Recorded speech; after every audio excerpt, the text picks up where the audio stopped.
प्रेम में तुलसी रामदास भयो। श्री तुलसीदास जी से उनकी पत्नी रत्नावली बोली, अस्थि चर्म में देयह तासु ऐसी प्रीति, नेक जो होती राम से तो काहे भवभीत। अर्थात वे कहती हैं, मेरा शरीर चमड़े से बना है जो नश्वर है, फिर भी इस त्वचा से इतना अधिक लगाव। अगर आपने मेरा ध्यान छोड़कर राम के नाम का ध्यान किया होता तो आप भवसागर पार हो जाते। श्री तुलसीदास जी के संबंध में प्रचलित वृत्तांत है। तुलसीदास जी अपनी पत्नी रत्नावली से बहुत प्रेम करते थे। एक दिन भी बिना पत्नी को देखे नहीं रह सकते थे। एक समय जब उनकी पत्नी मायके गई, तुलसीदास जी पत्नी से मिलने ससुराल चल पड़े। उस समय भीषण बारिश और तूफान का मौसम था। वे इधर उधर कुछ और चिंता किए बिना अंधेरी रात में ही अपनी पत्नी से मिलने निकल पड़े। किसी प्रकार वे ससुराल पहुँचे। मौसम की स्थिति और उनकी परिस्थिति देखकर पत्नी रत्नावली हैरान हो गई और उन्हें राम नाम में ध्यान लगाने का ताना दे दिया। अस्थि चर्म में देहियः तासु ऐसी प्रीति, मेरा शरीर चमड़े से बना है, नश्वर है, फिर भी इस त्वचा से इतना अधिक लगाओ। नेक जो होती राम से तो काहे भवभीत। इतना प्रेम यदि आपने राम से लगाई होती तो वह ईश्वर भी आपको मिल जाता, आप भवसागर पार कर जाते। यह ताना तुलसीदास जी के हृदय में बैठ गया।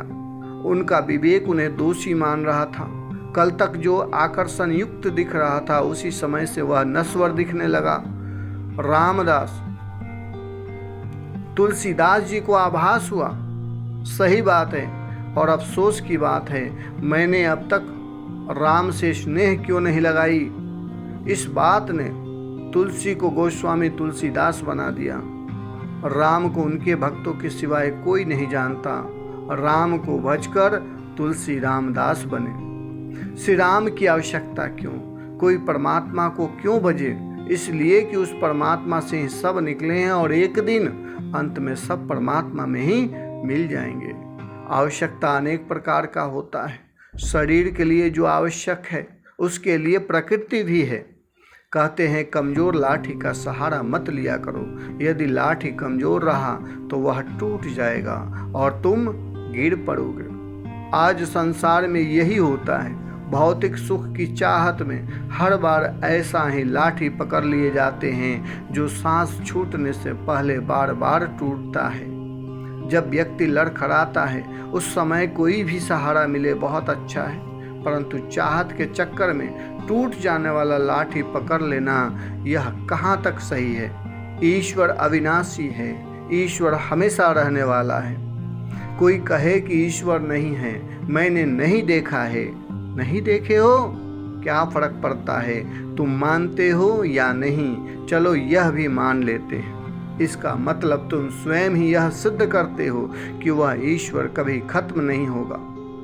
कम से कम उस वक्त तक तो खत्म नहीं होगा जब तक तुम्हारा सांस छूटेगा।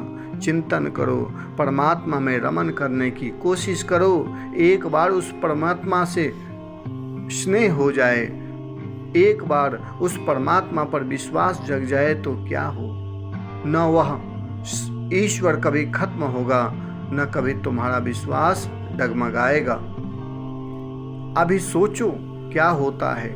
समाज की पहचान है, भरोसा वही तोड़ता है जिसके ऊपर भरोसा होता है, विश्वास वही तोड़ता है जिसके ऊपर विश्वास होता है। कभी गुस्से में हो जाते हो, सामने वाले ने तुम्हारा भरोसा तोड़ दिया, तुम यह कभी नहीं सोचते कि भरोसा उसने नहीं किया था, शायद उसने भरोसा किया होता तो नहीं तोड़ता। भरोसा तो तुमने उस पर किया था। अभी भी समय है, भरोसे को तुम स्वयं तोड़ दो, नहीं तो एक दिन वह भरोसा तुम्हें तोड़ देगा। यदि सामने वाला भरोसा नहीं भी तोड़ना चाहेगा तो यह प्रकृति उसको भरोसा तोड़ने पर मजबूर कर देगा।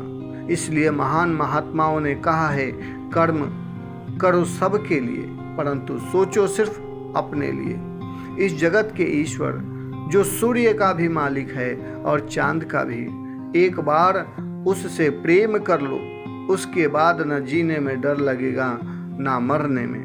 नासवान से प्रेम करोगे तो वह तुम्हें जकड़ कर तुम्हारे सोच को नासवान की तरफ लेकर जाएगा।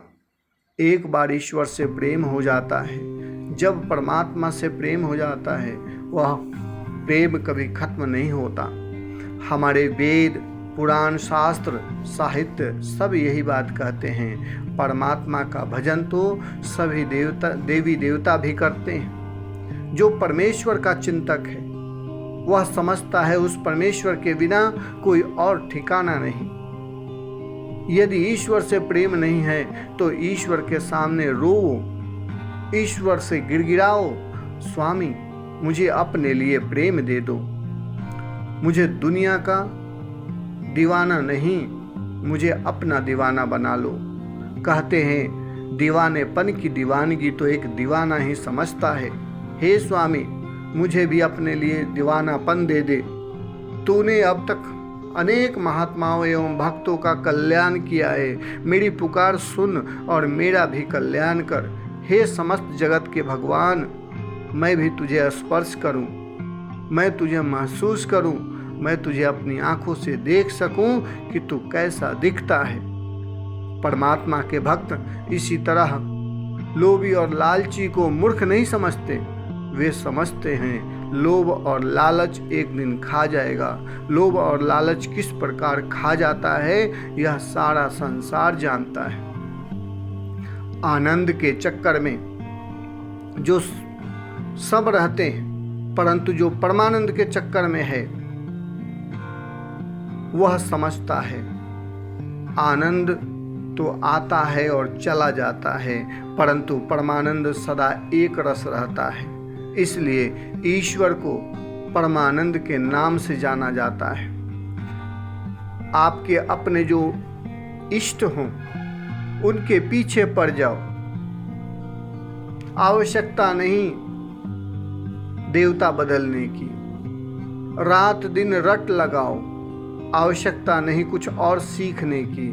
जो दिल में आए, जैसे दिल में आए वैसे परमात्मा से बोलने की कोशिश करो। बहुत जल्द तुम्हारा देवता तुम्हें खुश कर देगा। करके देखो, रोज प्रार्थना करो, उस वक्त तक करते रहो जब तक कि वह तुम्हारे अंदर ही आकर तुम्हें जवाब न देने लगे। एक दिन वह आएगा, जब वह आने लगेगा तुम्हारे सवालों का जवाब देगा। उसके बाद आनंद नहीं परमानंद